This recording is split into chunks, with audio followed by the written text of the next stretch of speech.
All right, let's dive right into this sweeping explainer on the nearly 3,000-year history of the Olympic Games. Over the next few minutes, we're going to take a pretty incredible journey together. We'll start out standing on the sacred, sun-drenched fields of ancient Greece, trace our way through centuries of completely forgotten ruins, and eventually arrive at the colossal, high-tech modern arenas we know today. But before we really get going, I want you to consider this for a second. How exactly did a festival that was completely outlawed by a Roman emperor, systematically dismantled, and literally buried under layers of dirt, rise up to unite the modern world? I mean, it's an absolutely unbelievable story of resilience, historical luck, and just the sheer power of human tradition. And that wild resurrection is exactly what we're unpacking today. So Part 1, Birth of the Games. Our journey basically spans three distinct eras. We kick things off all the way back in 776 BC, which is our first historically recorded Olympic Games over in Olympia. Now originally, this was a deeply religious festival meant to honor Zeus, and for over 1,000 years it was the absolute pinnacle of Greek culture.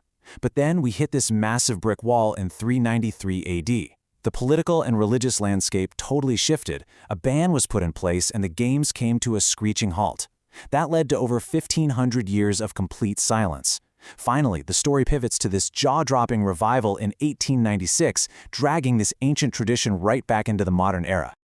Now this is where it gets really fascinating. The concept of the Olympic truce was just revolutionary for its time.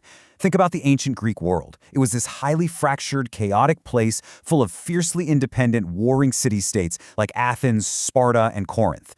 The idea of all these bitter enemies just casually hanging out in one place sounds impossible, right? But months before the Games, heralds would travel all across the Mediterranean to announce this sacred agreement. Because of this strictly enforced truce, athletes and thousands of spectators could actually travel safely through hostile enemy territory to gather at the Temple of Zeus. It was this rare, temporary oasis of peace in a pretty brutal political world. Moving right along to Part 2, the ancient competitions.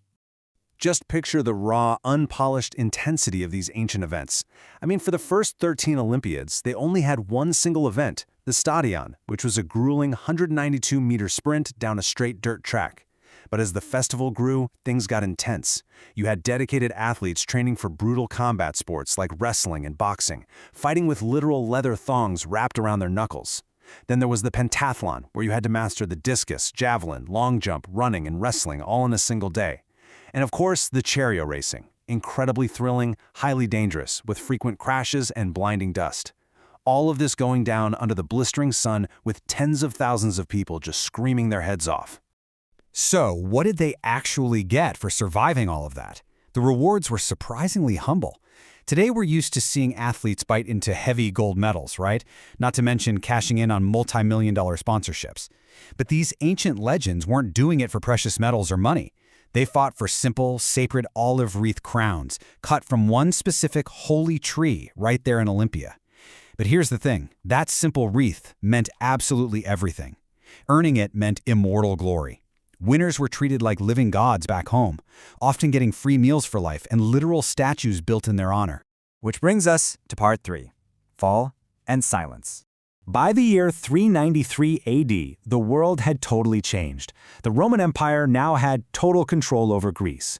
Roman soldiers are patrolling the sacred grounds, the old athletic festivals are losing their cultural grip, and a new religion is rapidly taking over.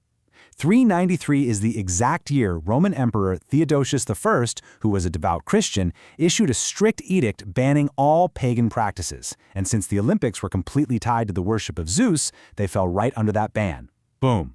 With a single imperial decree, a continuous, 1,000-year-old tradition was just snuffed out. What happens next is honestly a bit heartbreaking. After the ban, Olympia was just abandoned. Later emperors actually ordered the beautiful temples to be dismantled. Then, massive earthquakes rolled through, toppling those giant marble columns right into the dirt. On top of that, nearby rivers flooded, washing thick layers of mud and silt over the ruins. For 1,500 years, nature just swallowed Olympia whole.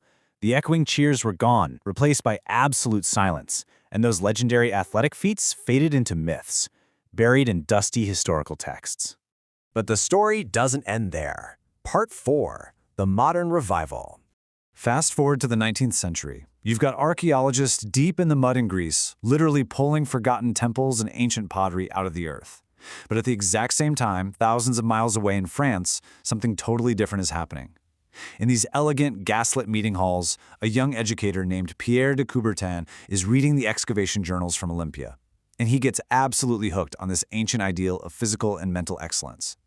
Surrounded by handwritten notes and endless planning sessions, Coubertin comes up with this wildly ambitious vision. What if we actually brought the Olympic Games back as an international platform for global peace? As you can imagine, he faced massive skepticism at first. People thought organizing an international sporting event of that scale was completely impossible, but he wouldn't let it go. He used those very archaeological discoveries to pitch his vision, and in 1894, he actually managed to form the International Olympic Committee. Just 2 years later, it happened.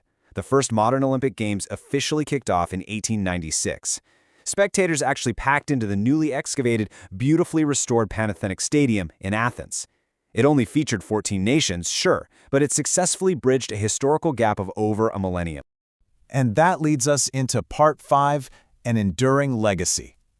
Once the 20th century hit, the Games just exploded. What started as a small gathering turned into the biggest sporting stage on the planet. The geographic expansion alone was wild, reaching across Asia, the Americas, everywhere, leading to these massive, state-of-the-art facilities. But honestly, the most important growth was human. We saw the breaking of rigid, old-school boundaries with the ever-increasing participation of women, which totally transformed the landscape. Plus, the tech advancements were insane. We went from guys clicking handheld stopwatches to microsecond precise electronic timing, and from fuzzy radio summaries to live high-def global broadcasts connecting billions of us at the exact same moment.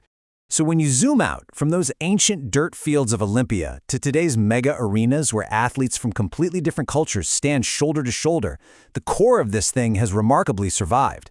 For nearly 3,000 years, despite outright bans, literal world wars, crumbling ruins, and centuries of being buried in mud, the Olympic Games have managed to celebrate the absolute best of the human spirit. It is this incredible, enduring testament to our universal drive for physical excellence, determination, and most importantly, peaceful global competition. As we wrap up this explainer, I want to leave you with one final thought. History shapes the future. If this ancient quest for excellence can survive centuries of dirt, dust, and total ruin just to come back and unite our incredibly complex modern world, how will our shared history today continue to shape the future? Thank you so much for exploring this remarkable story with me.